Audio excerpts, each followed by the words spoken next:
19% of kids aged 2 to 5 all around the world know how to work a smartphone app, but only 9% of kids aged 2 to 5 around the world know how to tie their own shoes. I'm going to be showing you how to both apply a lace to your blank shoe and tie it so that it looks like this.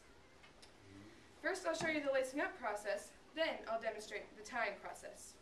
But before we do that, we should get to know our basic athletic shoe. This is a diagram of a shoe with most of the parts labeled. From the bottom up, we have the outsole on the bottom, stud sticking out of that, the heel over here at the back where your heel goes, the air unit in there, there's air inside of it, the middle sole across here, stitches, counters, quarters, collar, lining, the tongue, that's what we will be working with the most besides the lace, which is down here, all through there, the aglet on the tip of the shoelace, there's the nose of the quarter, the eyelet, the vamp, and the punch holes. All see our shoe. So, first you gotta take your shoe and your lace. Now there are all sorts of different kinds of laces you can use. You buy the ones at the store that are really thick, really comfortable, and really long, because they're very soft. And then there's, I haven't seen these in forever, but I used to have them, you put them in and you just twist them and they're tied. It's cool. I'm using the lace that came with the shoe, which for the record, is a trim step that I bought at Target for around $40. Now, just be careful you don't get your laces too long or you will trip on them and smash your face and that will hurt. So, first thing you do, you take a lace in each hand, well, the same lace, but go down the holes at the bottom and pull them through, keep making sure that they stay even at all times, like that. In the bottom, the laces are even on the top, as you can see. And once you're through there, making sure the laces stay under the bottom, in there, cross them over, that,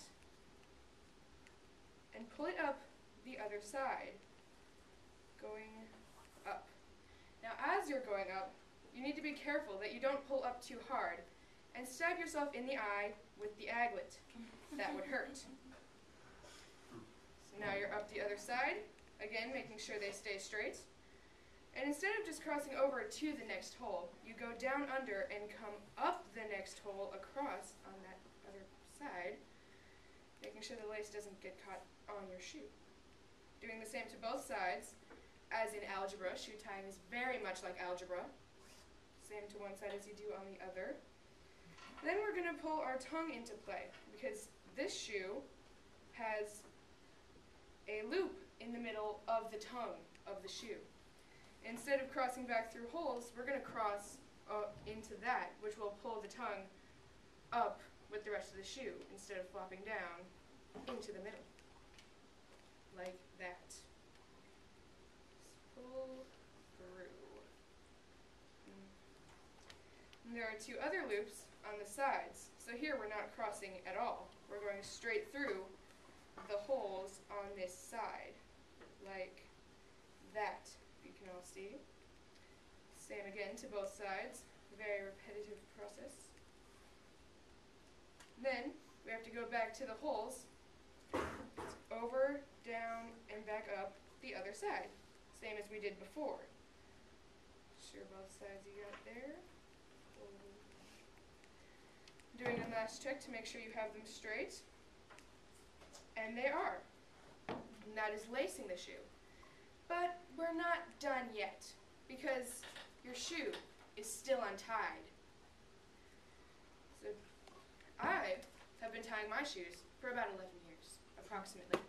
My dad has been tying his shoes for about 38 years. So we know what we're doing. First, you gotta cross the laces over, taking the one closest to you and folding it under. Pulling that tight, your initial knot there. Next, you want to form two loops like that.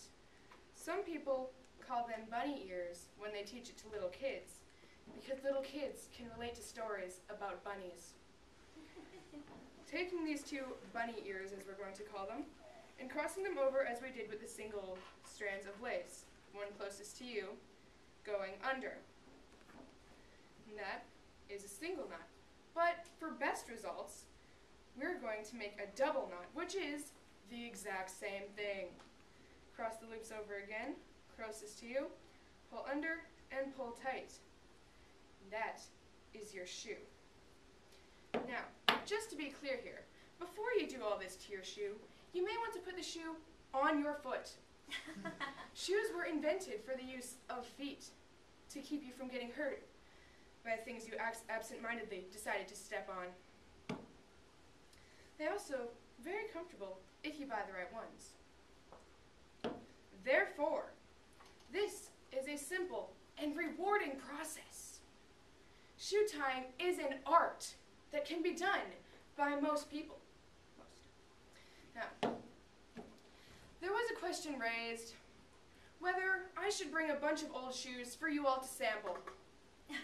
But I decided against that because you would not like that, as my brother's feet stinky, so are their shoes.